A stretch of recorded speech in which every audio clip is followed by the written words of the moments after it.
네, 안녕하십니까. 윤준입니다. 영상을 찍는 날은 2월 24일 오후 4시 39분이고요. 오늘은 썸네일에서 보다시피 현대차에 대한 얘기를 좀 해드리려고 합니다. 현대차 앞으로 뭐 전망도 좋은 종목이고 얘기도 많은 종목이고 관련되어 있는 얘기들도 뭐 꾸준하게 나오고 있어서 굉장히 얘기들이 좀 많은 종목들인데 관심들도 많으실 거예요. 근데 오늘 일단은 좀 봐야 될 뉴스들이 있고 제가 관련된 좀 자료들을 좀 가져와서 설명을 좀 드리려고 합니다. 그래서 현대차 관련돼서 이제 보유를 하고 있거나 아니면 좀 전략을 잡으시는 분들은 잘 참고하시면 좋을 것 같고요. 일단 현대차 어제 현대차와 관련된 이제 현대차에서 아이오닉 5 이거 출시를 하는 영상을 공개를 했어요. 유튜브에서 오후 4시에 공개를 했는데 제가 이제 쭉 보고 나서 이 현대차와 관련된 얘기들을 조금 많이 살펴봤습니다. 근데 현대차와 관련된 얘기들을 쭉 살펴보니까 아이오닉 5하고 관련된 얘기를 살펴보니까 일단 긍정적인 뉴스로는 앞으로 차기작에 대한 전기차 플랫폼에 대한 얘기가 나왔어요.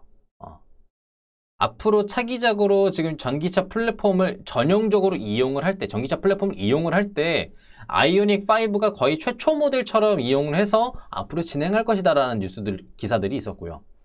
그러면 아이오닉 5 이후로 나오는 전기차들은 전기차 전용 플랫폼을 통해서 차가 나오기 때문에 비용 절감이나 아니면 전반적인 서비스 측면에서 많이 도움이 될 것이다. 그래서 현대차에 대한 브랜드 가치가 올라갈 수 있을 것이다.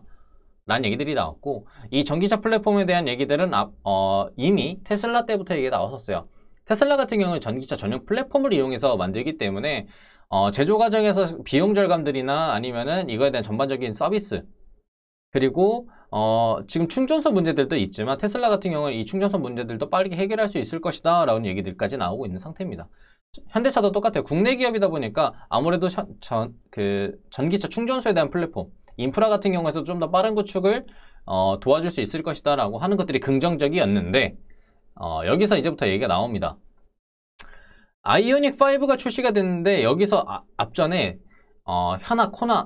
현대에서 만든 코나 일렉트로나 아니면은 뭐 이런 이제 전기차에 대한 화재, 그 다음에 배터리에 대한 안 좋은 얘기들이 계속 있었어요.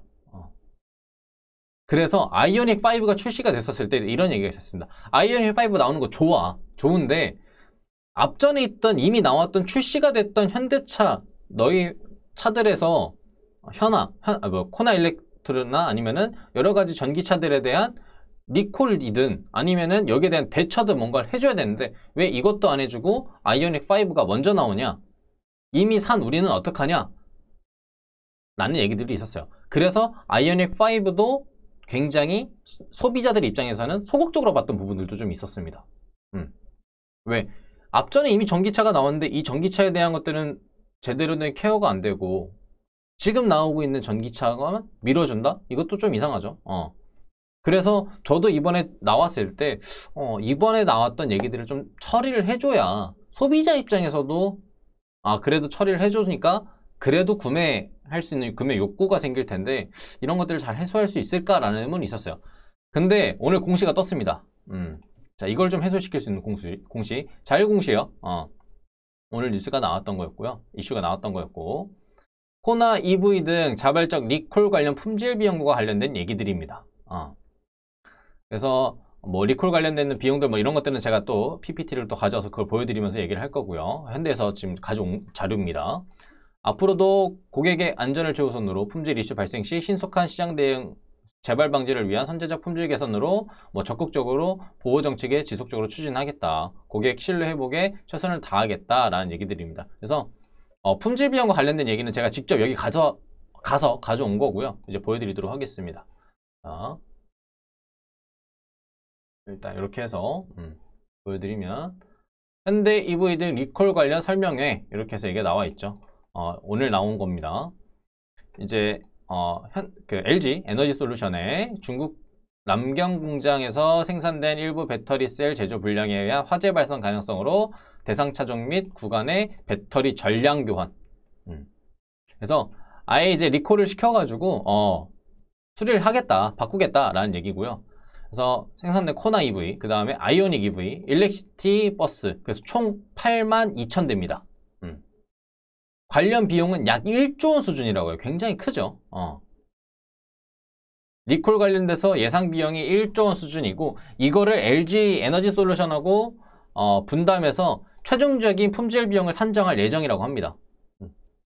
이 금액들이 2020년도 4분기 실적에 반영이 될 예정이라고 하고요. 상황에 따라서 먼저 비용 반영 후에 환입해서, 그러니까 바꿔서 쓴다는 얘기예요. 쉽게 생각하면 금액을 바꿔서 기입할 가능성이 있다 라고 해놓은 겁니다.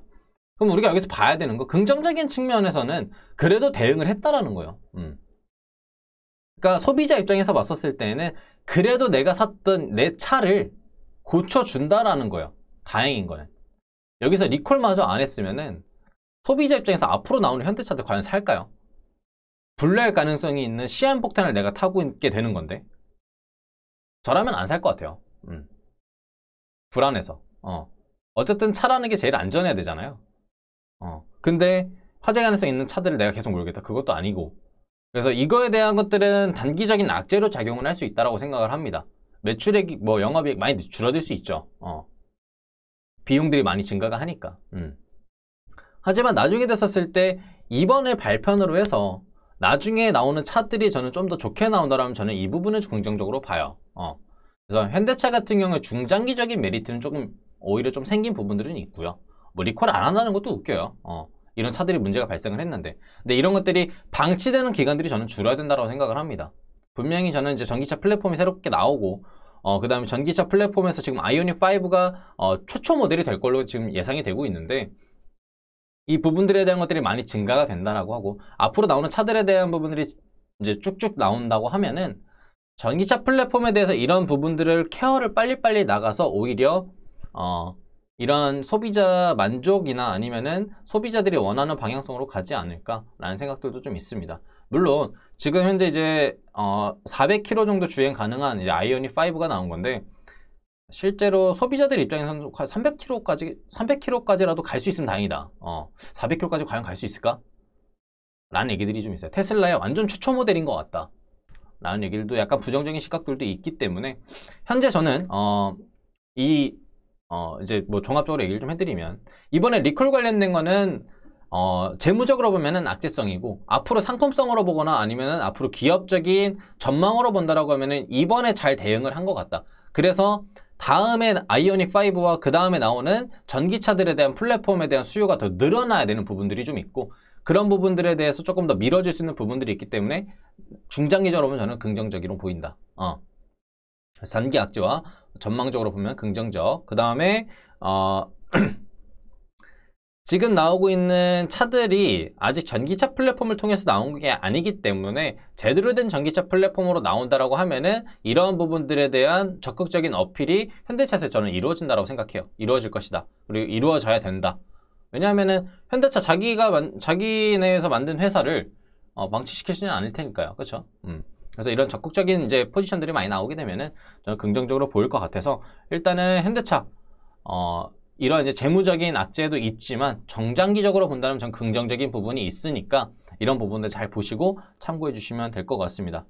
댓글로 이런 댓글들이 달릴 것 같긴 해요. 그래서 팔아야 되나요? 아니면 사야 되나요?